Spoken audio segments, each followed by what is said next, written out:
एक अर्जुन मेहरा करके एक ऑल इंडिया रैंक 1 था, अभी का नहीं 2 साल पहले का, उसका एक इंटरव्यू है मेरे चैनल पे, आप जरूर देखना। मतलब आप जब देखोगे ना, तो क्या होता है ना, लाइफ में बहुत बार अपने को ये लगता है कि नहीं यार, मतलब ये जो बंदे की रैंक आई तो ये तो लक है, या ये तो बहुत होशियार है इसीलिए आई, ऐसा नहीं है। उसमें एफर्ट भी लगते हैं, उसमें मेहनत करनी पड़ती है, दिन में 15-15 घंटे आपको पढ़ना पड़ता है।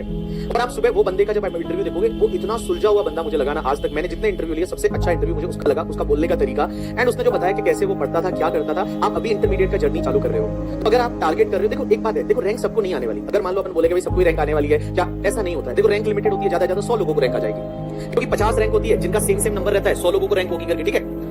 बट रैंक का टारगेट करने से फायदा क्या होता है कि if you target for the rank, आप मेहनत उतनी ज्यादा करते हो, एटलीस्ट पास तो हो ही जाते हैं ना, अपने को होना तो पास ही है ना, सीधी सी बातें करके, ठीक है। तो अगर आपका टारगेट रैंक है, देखो अपन अगर कोई बोले कि नहीं सबको रैंक आ जाएगी, ये तो पॉसिबल ही नहीं है, ये पॉसिबल ही नहीं, क्योंकि रैंकर जो होता है बच्चा, उसमें भगवान की कुछ चीजें गिफ्टेड होती है करके, गॉड गिफ्टेड होती है। आपने देखा होगा आपके बहुत सारे ऐसे क्लास में फ्रेंड रहेंगे जो कम पढ़ते हैं बट आपसे ज्यादा मार्क्स ला लेते हैं, उनके दिमाग में प्रोसेस भी जल्दी होता है, सर ने कोई भी क्वेश्चन पूछा फटाफट आंसर करता है, अपने को लगता है अपन क्या कर रहे हैं करके, ठीक है। बट कोई फर्क नहीं पड़ता, मैं भी आपके जैसा ही था।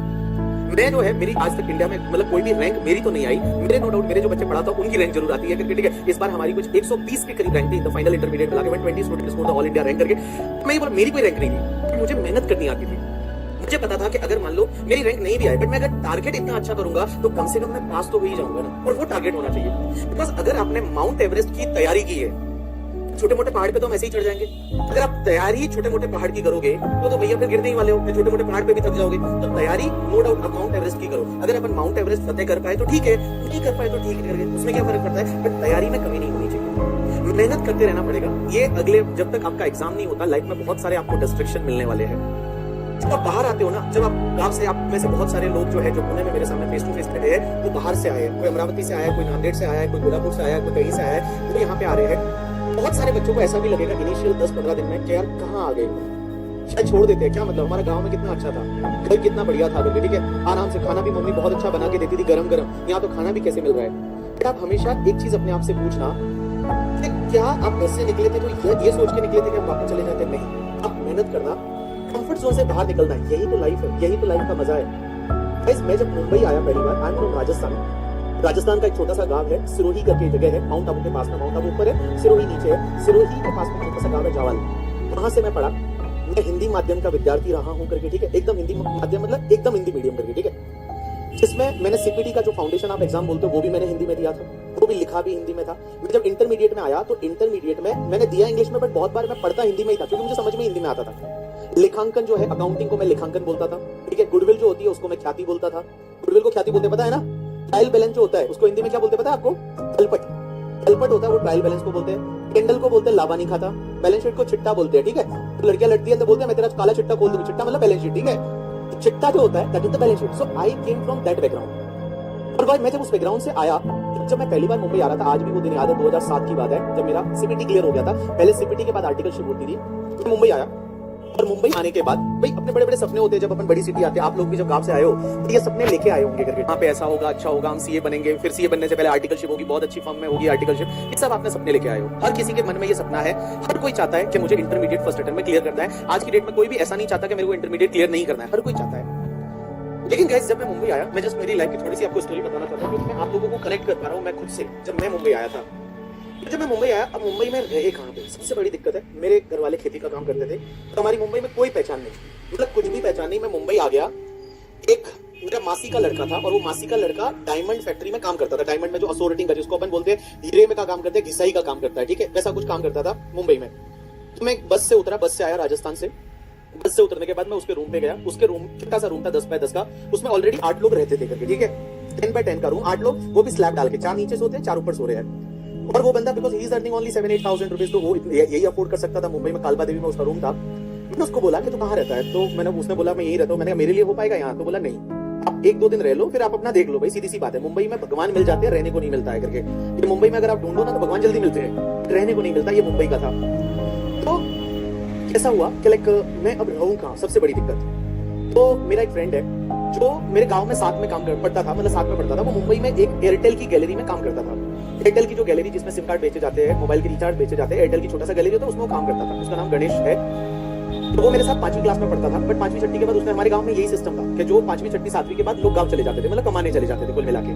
तो वो एयरटेल गैलरी, मैंने उसको कॉल किया, मैंने कहा तू कहाँ रहता है, तो बोलता है मैं एयरटेल की गैलरी में रहता हूँ। तो वहीं पे काम करता हूँ और पूरे दिन वहाँ काम करता हूँ, फिर शाम को गैलरी बंद हो जाती है, गैलरी में मैं सो जाता हूँ। तो मैंने उसको बोला मेरे को रहने के लिए चाहिए। तो उसने मुझे बोला कि मैं मेरे सेठ से बात करता हूँ और सेठ से बात करके मैं बताता हूँ कि यहाँ रहने के लिए है या नहीं। फिर उसने उसके सेठ से बात की और उन्होंने बोला कि तुझे 500 रुपए देना पड़ेगा महीने का रहने के लिए, और तू रात को आके सो सकता है। दिन में मेरी आर्टिकलशिप होती थी, रात को आके मुझे सोने के लिए चाहिए था सिर्फ। मैं 500 रुपए उसको देता था। मैं 6 महीने वो एयरटेल की गैलरी में रहा।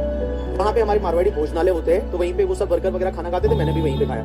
वो 6 महीने मेरी लाइफ में मुझे ऐसा बहुत बार लगा वो 6 महीने में कि शायद मैं यहाँ से वापस चला जाता हूँ, क्योंकि मेरे को ये लगता था यार क्या ही कर रहा हूँ। बिकॉज क्या होता है ना, जब इंसान थोड़ा तकलीफ में होता है ना, तो वो अपने आप को कंफर्ट में डालने की कोशिशें करने लगता है। उसको मेरे को लगता था गाँव अच्छा ही तो है यार, क्या बुरा है, वहाँ तो इतना बड़ा घर है, वहाँ तो इतना बड़ा खेत है, क्या करेगा, कम ही कमाएंगे, वहाँ पे 15-20 हजार कमाएंगे, कहीं पे कुछ करेंगे और वहाँ पे जिंदगी गुजर ही जाएगी। ऐसा मैं अपने आप को बहुत बार सोचता था। मैं ऐसा अपने आप को कन्विंस करता था कि मैं चला जाऊँ। फिर वापस दिल से लगता था कि नहीं यार, मैं क्या इसके लिए मुंबई आया था कि मैं वापस चला जाऊँ। मैं रहा वहाँ पे 6 महीने रहा। आपको मैं बताऊँ, संडे को भी मेरे लिए घर नहीं था वहाँ पे एयरटेल की गैलरी, बिकॉज संडे को भी वो दुकान चलती थी। तो संडे को मैं क्या करूँ, अब संडे को ऑफिस की छुट्टी, मैंने सर से चाबी ले रखी थी। मैं संडे को भी ऑफिस जाके बैठता था और ऑफिस जाके I used to work in the office. मैं संडे को भी ऑफिस जाके और मैं काम करता था, पूरे संडे ऑफिस में काम करता था। सर मुझे बहुत बार बोलते थे कि तू क्यों आता है संडे को ऑफिस। मैं ये नहीं बोलता था कि मेरे पास घर नहीं है, अच्छा नहीं लगेगा। ठीक है कि मैं कैसे बोलूँ कि मेरे पास रहने को नहीं है संडे को। तो मैं बोलता नहीं सर, मुझे ऐसे काम करना बहुत पसंद है, तो मैं संडे को ऑफिस आ जाता था। I used to work in that office और मैं संडे को भी ऑफिस चला जाता था। मैंने वहाँ बहुत काम किया। 6 महीने बाद मुझे मुंबई में पता चला कि कहीं हॉस्टल भी है। वहाँ से एक वसई करके एरिया है, मुंबई से थोड़ा दूर पड़ता है, तो वसई में एक सीए इंस्टीट्यूट का हॉस्टल है। वहाँ कम रेट में बच्चों को रहने को मिल जाता है। I shifted there and Vasai से रोज ट्रेवल होता था, 1 घंटा लगता था। जहाँ मैं क्लास करता था वहीं पे आर्टिकलशिप, सुबह क्लास रहती थी 3 घंटा, दिन में आर्टिकलशिप, शाम को ये सब चीज, शाम को वापस क्लास होती थी। और रात को जब मैं घर पे हॉस्टल पहुंचता था तो कम से कम 11 साढ़े 11 बज जाते थे, क्योंकि 9 बजे तक क्लास है वो विले पार्ले में कंप्लीट होती थी। वापस वसई जाने में कम से कम 11 साढ़े 11 बज जाते थे। वहाँ जो खाना मिलता था वो खाना शाम को 6 बजे 7 बजे हॉस्टल में बच जाता है। तो वो खाने को ऐसे 2 थाली के बीच में रखा जाता था कि एक थाली में आपका खाना है, उसके ऊपर दूसरी थाली ढक के रखते थे, क्योंकि बोलना होता था कि भाई हम लेट आएंगे। वो खाने में जो रोटी है वो आधी कच्ची आधी पक्की जैसी रोटी मिलती थी। बहुत बार तो ऐसा लगता था, आपको लग रहा है कि दिख रहा है कि कच्ची है, तो आप उसको चूर के और उसमें सब्जी डाल के खा लो, आपको दिखेगा नहीं। तो मैं बताऊँ ना, लाइफ में ये सब चीजें होती है, यही तो इंसान को स्ट्रांग बनाती है, यही तो इंसान को रिस्क लेना बनाती है। तो मैं बताऊंगा, आपके साथ में ऐसा लाइफ में अगर हो रहा है या आप अगर ये फील करोगे तो डोंट वरी अबाउट दैट। इससे ऐसा मतलब अपने आप को उससे डर के जाना मत, या पीछे मत हट जाना कि नहीं यार मैं ये मतलब नहीं कर सकता, क्योंकि मैं तो नहीं करूंगा, मैं तो चला जाऊंगा, मेरा तो हेल्थ खराब है, मम्मी की याद आ रही है, ये हो रहा है वो हो रहा है। कुछ नहीं होने वाला। अल्टीमेटली मैं बताऊं, आपको कंफर्ट जोन को त्यागना पड़ेगा, मेहनत करनी पड़ेगी, हार्डवर्क करना पड़ेगा, रोज मेहनत करनी पड़ेगी। ये अगले 7-8 महीने आपकी लाइफ में ऐसे रहने वाले हैं ना। तो आप सोचोगे बहुत बार यार हम क्या कर रहे हैं, क्लास कर रहे हैं, घर पे जाके भी 2 घंटे पढ़ना है, इतना हम पढ़ रहे हैं, क्या कर रहे हैं, अपना पर्सनल लाइफ कुछ भी नहीं है। मैं बता दूं, मेहनत कर लो, इसके बाद की लाइफ ऐसी होगी ना जो करोड़ों लोगों की ख्वाहिश होती है। सीए एक ऐसी डिग्री है, मैं क्यों बोलता हूँ सीए करना चाहिए, एक ऐसी डिग्री है कि जिसमें ये प्लेटफॉर्म मिलता है कि अगर आप सीए बन गए तो कम से कम 70-80 हजार लाख रुपए आप कहीं भी कमा लोगे। ये इस डिग्री का पावर है। तो आप डटे रहना, मेहनत करना, और first attempt is always a golden attempt life में, ये ध्यान रखना। जब आप पहली बार एग्जाम देते हो ना, वो आपके लिए गोल्डन अटेम्प्ट है, क्योंकि कोई आपको कहने वाला नहीं है, ना इसमें मम्मी कुछ बोल रही है, ना पापा बोल रहे हैं, ना रिलेटिव बोल रहे हैं, कुछ भी नहीं कहने वाला। फर्स्ट अटेम्प्ट में क्लियर कर लिया अगर अपन ने, तो अपने लिए बहुत बढ़िया है। क्योंकि क्या होता है ना, जब आप मल्टीपल अटेम्प्ट अगर लग जाते हैं, और देखो पढ़ना तो एक बार पड़ेगा ही, या तो अभी मेहनत कर लो या फिर एक एग्जाम के बाद करना है। पढ़ना तो पड़ेगा, मेहनत तो करनी पड़ेगी, एक बार तो करनी पड़ेगी, बिना मेहनत के कुछ भी नहीं मिलता है। हार्डवर्क करना पड़ेगा। आप कितने टैलेंटेड थे पहले, उससे कोई फर्क नहीं पड़ता, बिकॉज ये ऐसी चीज है ना जहां पे आपको हार्डवर्क करना पड़ता है। और मैं हमेशा एक लाइन बोलता हूं कि hard work beat talent and talent does not work hard. अगर आप टैलेंटेड थे, इसी में रह गए कि हम तो बहुत टैलेंटेड थे, स्कूल में तो हम फर्स्ट आते थे करके, ठीक है भैया, अगर आप उसी में रह गए तो जो बंदा सिर्फ हार्डवर्क कर रहा है वो आपसे आगे चला जाएगा। टैलेंटेड हो तो भी हार्डवर्क करना है, टैलेंटेड नहीं हो तो भी हार्डवर्क करना है, लेकिन बिना हार्डवर्क के यहाँ पे कोई नहीं मिलने वाला। और मेहनत करो, दिल भर के मेहनत करो, और मेहनत करोगे तब आपको फ्रूट मिलेगा, और वो फ्रूट का जो मजा है वो अलग ही लेवल का है, सच में अलग ही लेवल का है। आज जब मैं मुंबई में, मेरे बहुत सारे बच्चे जब सीए बनते हैं, मुंबई आते हैं, मिलने आते हैं, जब मैं उनसे मिलता हूँ बहुत अच्छा लगता है। और सीए बनने के बाद क्या करते हैं, मंडे टू फ्राइडे जॉब करते हैं, सैटरडे संडे छुट्टी है, पार्टी करते हैं, और हर सैटरडे संडे पार्टी करते हैं, बिकॉज उनके पास जॉब है, अच्छा खासा कमा रहे हैं। तुम अगर अभी पार्टियां करने लग गए तो फिर आगे जो है वो पढ़ाई करनी पड़ेगी। तो अभी पढ़ाई कर लो, सीए बनने के बाद पार्टी करना, हर सैटरडे संडे पार्टी करना, मेहनत तो करनी पड़ेगी, बिना मेहनत के कुछ भी नहीं मिलता। चलिए अब अपन आगे चलते हैं। तो मैं यही बोल रहा था कि लाइक मेहनत तो करनी पड़ेगी। आप किसी भी बैकग्राउंड से आए हो, आप हिंदी मीडियम के हो, मराठी में आपने पढ़ाई की है, कोई फर्क नहीं पड़ता। आप आगे क्या करोगे ना, वो ज्यादा जरूरी है। मैं जब मुंबई पहली बार आया, मैं जब क्लास गया तो बहुत सारे लोग वहाँ इंग्लिश में बात करते थे, मेरे को समझ में ही नहीं आता था ये क्या बात कर रहे हैं। कोई है वो कोई मतलब टीवी शोज की बात कर रहा है इंग्लिश वाले, कोई इंग्लिश बुक की बात कर रहा है। हम भाई साहब एकदम हिंदी माध्यम के विद्यार्थी रहे, हमारे लिए तो वो अलग ही दुनिया थी। अब में से बहुत सारे लोगों के साथ ऐसा होने वाला है, जब आप हॉस्टल में मिलोगे किसी से, या आप यहाँ मिलोगे, कोई हो सकता है अच्छे स्कूल में पढ़ा हो, आप उस स्कूल में नहीं पढ़े हो, आप हिंदी में पढ़े हो, मराठी में पढ़े हो, आपको इतना पता ही नहीं इंग्लिश में वो क्या बोल रहा है, कोई फर्क नहीं पड़ता। बट मैं बताऊं, इंटेलिजेंट हुआ, आपको इंग्लिश बोलना नहीं आता, उससे कोई फर्क नहीं पड़ता है। बट बोलने की कोशिश तो करो। ये क्लास में जो है आप डाउट पूछने की कोशिश तो करो। ऐसा नहीं होना चाहिए, बिकॉज बहुत बार क्या होता है, मैं भी ऐसा बहुत सोचता था पहले कि मैं डाउट नहीं पूछता था। क्यों नहीं पूछता था? मैंने कहा मेरी बेइज्जती हो गई तो, मैंने गलत तरीके से पूछ लिया तो, और सर ने मुझे इंग्लिश में आंसर किया और फिर मुझे इंग्लिश में बोलना पड़ा तो। ऐसा मैं बताऊं, मत सोचना। इस क्लास में मैं आपका भाई हूं, ये समझ लेना। आप कुछ भी गंदे से गंदा डाउट पूछोगे चलेगा, गंदे से गंदा जैसा आपका डाउट है आप मेरे से आके पूछ सकते हो। क्लास में अगर आपको शर्म आती है इन बिटवीन द लेक्चर, कोई बात नहीं, आप लास्ट में आके मुझे पूछ लेना कि सर इसका क्या होगा करके, आप लिख के आना। और बहुत बार क्या होता है, हम जब पढ़ा रहे होते हैं तो बीच में डाउट का आंसर नहीं कर पाते, आप लिख लो और लिखते लिखते बहुत सारे डाउट तो आपके पहले ही क्लियर हो जाएंगे। और भी अगर कुछ डाउट बच जाता है तो लास्ट में आप मुझे पूछ सकते हो, कुछ कोई भी टेंशन लेने की जरूरत नहीं है। चलिए।